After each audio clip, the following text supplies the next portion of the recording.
สวัสดีครับยินดีต้อนรับเข้าสู่ช่องครับ Logic G Solution ครับกับผมครับปีเตอร์เองวันนี้ก็มาแบบอวตารกันเลยนะพูดถึงเรื่องนะครับตัว iPad นะครับปกติครับเพื่อนๆครับซื้อมาใหม่ครับรู้หรือเปล่าครับว่าเราจะลง Microsoft Office แบบไหนดีคลิปนี้มีคำตอบครับต้องบอกก่อนอื่นเลยนะครับว่าตัว Microsoft Office ครับระหว่างฝั่งซ้ายกับฝั่งขวาครับมีความเหมือนกันครับทุกอย่างในการทำงานเลยแล้วมันแตกต่างกันยังไงนะครับก็ต้องบอกว่าตัว Office ทางด้านซ้ายนะครับมันจะเป็นแอปพลิเคชันรวมครับซึ่งจะมีฟังก์ชัน Word Excel PowerPoint นะครับแล้วก็ Microsoft Lens นะครับรวมอยู่ด้วยกันเลยนั่นเอง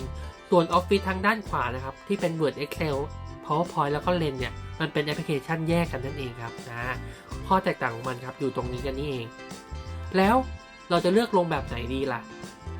เราก็ต้องบอกก่อนอื่นเลยครับว่าต้องถามว่าปกติเราใช้ Word Excel PowerPoint เนี่ยเราใช้กันกี่แอปนะครับซึ่งถ้าเราใช้กันมากกว่า2แอปขึ้นไปเนี่ยก็แนะนำนะครับว่าให้ติดตั้งตัว Microsoft Office ครับตัวนี้เลยนะ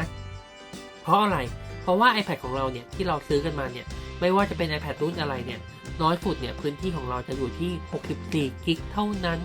ซึ่งมันน้อยมากๆเลยนะครับดังนั้นเราก็เลยต้องจัดการมันให้ดีนั่นเองในการบริหารการใช้พื้นที่ของตัว iPad ของเรานะ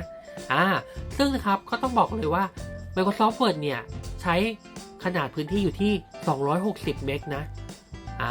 Microsoft Excel นะครับเรื่องการจัดการข้อมูลของเราเนี่ยอยู่ที่260เมกเหมือนกันแล้วก็ตัว Presentation ของเราเนี่ย PowerPoint เนี่ยอยู่ที่246เมกนะแล้วก็ Microsoft Lens เนี่ยอยู่ที่48เมกเท่านั้นนะต้องบอกก่อนเลยว่าถ้าเราติดตั้งแอปพลิเคชันทั้งหมดเนี่ยมันจะใช้พื้นที่ถึง816เมกเกือบกิกเลยนั่นเองโอ้ยแต่นะครับถ้าเราลงตัว Microsoft Office ตัวเต็มนะซึ่งเป็นแอปเดียวจบเนี่ยก็ต้องบอกว่าเราใช้พื้นที่แค่356เมกเท่านั้นเองดังนั้นนะครับถ้าเพื่อนๆนะครับต้องติดตั้ง2แอปอยู่แล้วเนี่ยก็แนะนำนะครับว่าให้มาที่ตัว Microsoft Office เลยนะครับแต่ว่าถ้าเพื่อนๆใช้แค่ Office Word Excel หรือ PowerPoint ตัวใดตัวหนึ่งเนี่ยก็เลือกโหลดเฉพาะตัวเดียวก็พอนะแต่ว่าถ้าต้องแต่2แอปขึ้นไปเนี่ยแนะนำว่าเป็น Microsoft Office เลยนั่นเองก็คลิปนี้ก็จะมาชี้แจงแล้วก็บอกเพื่อนๆเพียงเท่านี้นะครับก็สำหรับเพื่อนๆคนไหนนะครับที่ชอบนะครับก็อย่าลืมกดไลค์กดถูกใจนะครับเป็นกำลังใจให้ปีเตอร์ด้วยแล้วก็เดี๋ยวมาพบกันใหม่นะครับกับปีเตอร์ที่เป็นร่างอวตารแบบนี้นะครับ